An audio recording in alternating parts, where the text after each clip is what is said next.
Astrofísica para gente en apuros, de Neil deGrasse Tyson. Capítulo 3. Hágase la luz.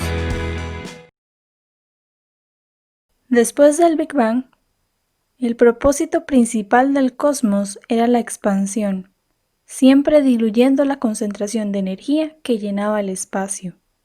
Al paso de cada momento, el universo se hacía un poco más grande, un poco más frío y un poco más oscuro. Mientras tanto, la materia y la energía cohabitaban en una especie de sopa opaca, en la que los electrones libres continuamente esparcían fotones en todas direcciones. Las cosas siguieron así durante 380.000 años. En esta época temprana, los fotones no viajaban lejos antes de encontrarse con un electrón. Si en ese entonces tu misión hubiera sido ver a través del universo, no habrías podido hacerlo. Cualquier fotón que hubieras detectado se habría precipitado sobre un electrón justo frente a ti, nanosegundos y picosegundos antes.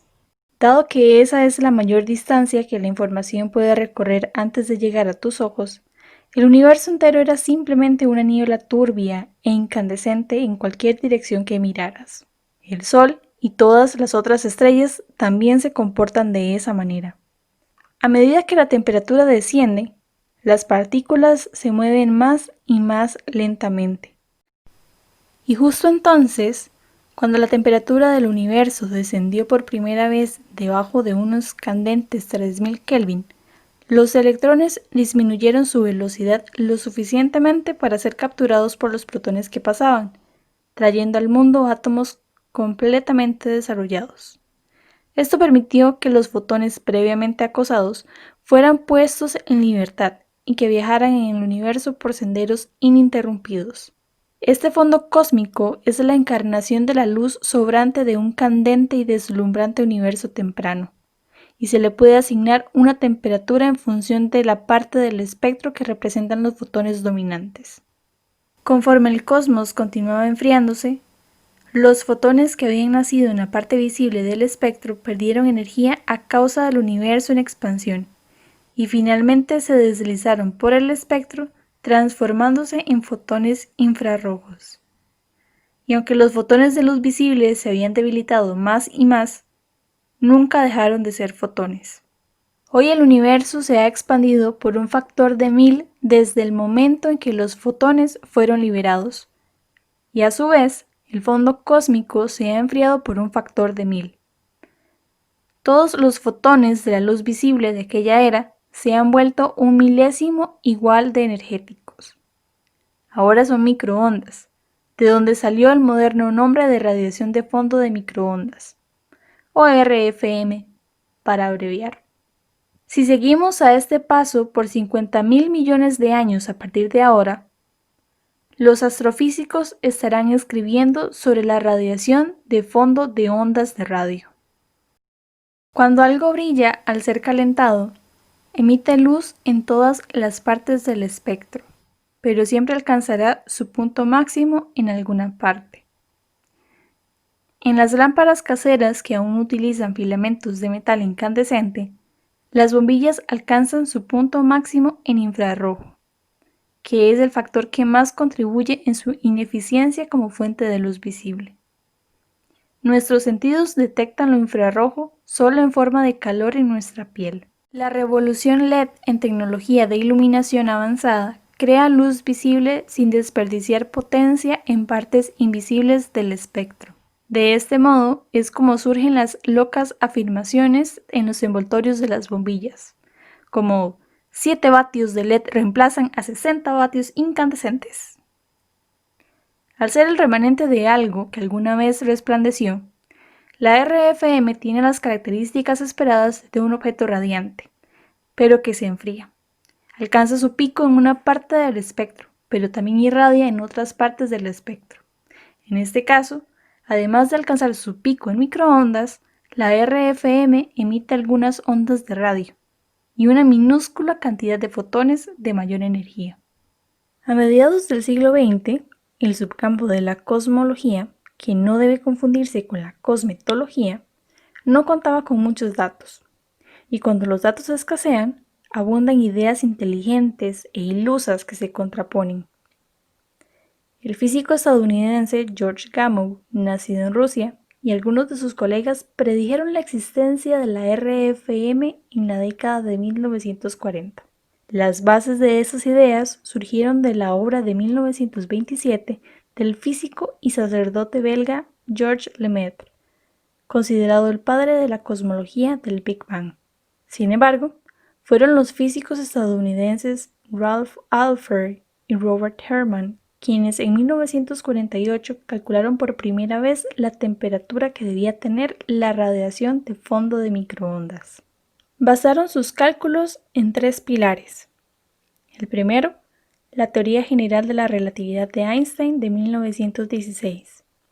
Y el segundo, el descubrimiento de Edwin Hubble de 1929, que dice que el universo se está expandiendo.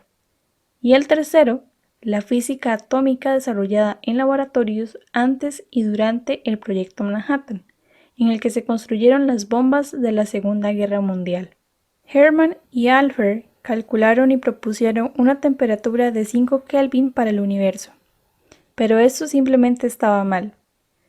La temperatura de esas microondas, medida con exactitud, es de 2,725 grados, que a veces se escribe como 2,7 grados, y si es algo flojo, numéricamente hablando, nadie te culpará por redondear la temperatura del universo a 3 grados.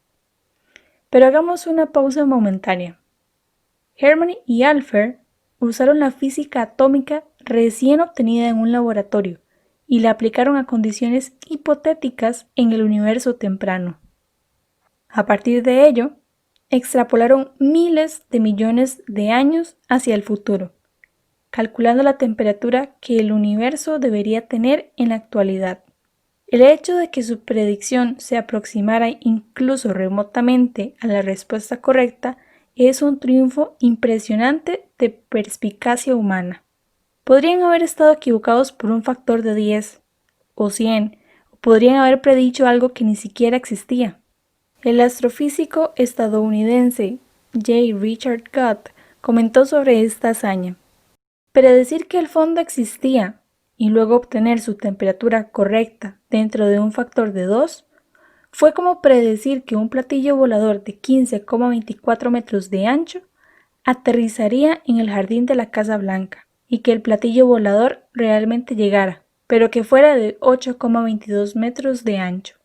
La primera observación directa de la radiación de fondo de microondas fue hecha, sin saberlo, en 1964 por los físicos estadounidenses Arno Penzias y Robert Wilson, de los laboratorios telefónicos Bell, la rama de investigación de AT&T. En los 60, todo el mundo conocía las microondas, pero casi nadie tenía la tecnología para detectarlas.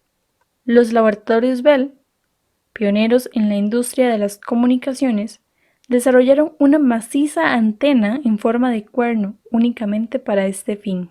Pero antes que nada, si vas a enviar o a recibir una señal, no debe haber demasiadas fuentes que la contaminen. Penzias y Wilson intentaron medir la interferencia de microondas sobre su receptor para lograr una comunicación clara y sin ruido en esta banda del espectro.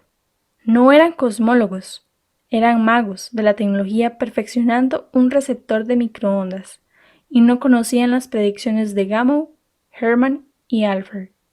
Claramente, Penzias y Wilson no buscaban la radiación de fondo de microondas, solo intentaban abrir un nuevo canal de comunicación para AT&T. Penzias y Wilson realizaron su experimento y rezaron de sus datos todas las fuentes de interferencia terrestre y cósmica que pudieran identificar, pero una parte de la señal no desapareció y simplemente no sabían cómo eliminarla. Finalmente, revisaron el interior de la antena y descubrieron que unas palomas se habían anidado en ella. Así que les preocupaba que una sustancia dieléctrica blanca, caca de paloma, pudiera ser la responsable de la señal, porque la detectaban sin importar la dirección a la cual apuntaran el detector. Después de limpiar la sustancia dieléctrica, la interferencia bajó un poco, pero aún había señal. El artículo que publicaron en 1965 trataba de este inexplicable exceso de temperatura de antena. Mientras tanto, un equipo de físicos en Princeton, encabezado por Robert Dicke, construía un detector específicamente para encontrar la RFM, pero no contaban con los recursos de los laboratorios Bell, por lo que su trabajo fue un poco más lento. Cuando Dicke y sus colegas se enteraron del trabajo de Penzias y Wilson, supieron exactamente lo que era ese exceso de temperatura de antena que habían observado. Todo encajaba, especialmente la temperatura misma y el hecho de que la señal viniera de todas las direcciones del cielo. En 1978, Penzias y Wilson obtuvieron el premio Nobel por su descubrimiento. En 2006, los astrofísicos estadounidenses John C. Mather y George F. Smoot compartían el premio Nobel por observar la RFM en una amplia gama del espectro y transformar la cosmología de un criadero de ideas inteligentes, pero sin comprobar, en un campo de una ciencia precisa y experimental. Debido a que lleva tiempo que la luz llegue desde lugares distantes del universo, si dirigimos nuestra vista al espacio, en realidad estamos viendo eones de tiempo atrás. Así que si los habitantes inteligentes de una galaxia lejana, muy lejana, decidieran medir la temperatura de la radiación de fondo de microondas del momento captado por nuestra vista, obtendrían una lectura superior a 2,7 grados, porque ellos viven en un universo más joven, más pequeño y más caliente que nosotros. Resulta que sí es posible comprobar esta hipótesis. La molécula de cianógeno, CN, se excita por la exposición a las microondas. Si las microondas son más calientes que las de nuestra radiación de fondo de microondas, excitan un poco más la molécula. En el modelo del Big Bang, el cianógeno de galaxias distantes y jóvenes es bañado por una radiación de fondo de microondas más cálida que el cianógeno de nuestra propia galaxia, la Vía Láctea, y eso es exactamente lo que observamos. Si uno no puede inventar algo así, entonces, ¿por qué es interesante todo esto?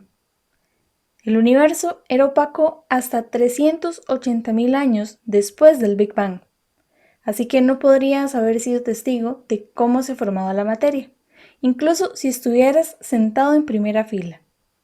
No podrías haber visto dónde empezaban a formar los cúmulos de galaxias y los vacíos. Antes de que cualquiera pudiera ver algo que valiera la pena ver, los fotones tenían que viajar sin obstáculos por el universo, llevando esta información. El lugar donde cada fotón comenzó su viaje a través del cosmos es donde se estrelló contra el último electrón que jamás se interpondría en su camino, la última superficie de dispersión. Conforme más y más fotones escapan sin estrellarse, crean una superficie de expansión de última dispersión, de unos 120.000 años de profundidad. Esa superficie es donde todos los átomos del universo nacieron. Un electrón se une a un núcleo atómico y una pequeña pulsación de energía en forma de fotón se eleva y se aleja en la rojiza lejanía. Para entonces, algunas regiones del universo ya habían comenzado a fusionarse por la atracción gravitacional de sus partes. Los últimos fotones en dispersar electrones en estas regiones desarrollaron un perfil diferente y ligeramente más frío que aquellos que dispersaron electrones menos sociables, ubicados en el medio de la nada. La fuerza de gravedad creció en los sitios donde la materia se acumuló, permitiendo que más y más materia se acumulara. Estas regiones sembraron las semillas para la formación de los supercúmulos de las galaxias, mientras que otras regiones quedaron relativamente vacías. Cuando haces un mapa detallado del fondo cósmico de microondas, notas que no es completamente homogéneo. Hay lugares que son ligeramente más calientes y ligeramente más fríos que el promedio. Al estudiar esas variaciones de temperatura en la RFM, es decir, al estudiar los patrones en la última superficie de dispersión, podemos inferir cuál era la estructura y el contenido de la materia en el universo temprano. Para saber cómo surgieron las galaxias, los cúmulos y los supercúmulos, usamos nuestra mejor sonda, la RFM, una potente cápsula de tiempo que permite a los astrofísicos reconstruir la historia cósmica a la inversa. Estudiar sus patrones es como realizar un tipo de frenología cósmica, en la que analizamos las protuberancias craneales del universo infantil. Cuando está limitado por otras observaciones del universo contemporáneo y distante, la RFM te permite decodificar todo tipo de propiedades cósmicas fundamentales. Al comparar la distribución de los tamaños y temperaturas de las áreas calientes y frías, podrás inferir cuán fuerte era la fuerza de gravedad en ese momento y cuán rápido se acumuló la materia, permitiéndote deducir la cantidad de materia ordinaria, materia oscura y energía oscura que hay en el universo. A partir de aquí, es sencillo saber si el universo se expandirá para siempre o no. Todos estamos hechos de materia ordinaria. Tiene gravedad e interactúa con la luz. La materia oscura es una sustancia misteriosa que tiene gravedad, pero que no interactúa con la luz de ninguna forma conocida. La energía oscura es una misteriosa presión en el vacío del espacio que actúa en la dirección opuesta a la gravedad, obligando al universo a expandirse más rápido de lo que lo haría.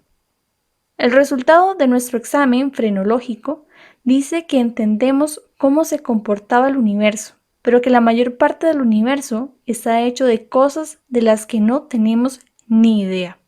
A pesar de nuestras profundas áreas de ignorancia, hoy, como nunca antes, la cosmología tiene un ancla, pues la RFM revela la puerta que todos atravesamos.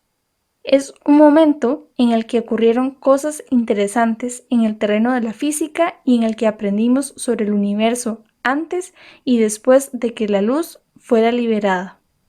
El simple descubrimiento del fondo cósmico de microondas convirtió a la cosmología en algo más que mitología. Pero fue el meticuloso y detallado mapa de la radiación de fondo de microondas lo que transformó a la cosmología en una ciencia moderna. Los cosmólogos tienen egos muy grandes, pero ¿cómo no tenerlos cuando su trabajo es deducir lo que originó al universo? Sin datos, sus explicaciones eran únicamente hipótesis.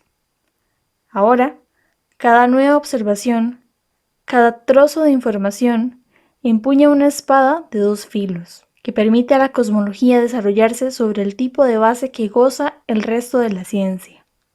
Pero también restringe las teorías ideadas por personas cuando todavía no había suficientes datos para saber si estaban bien o mal.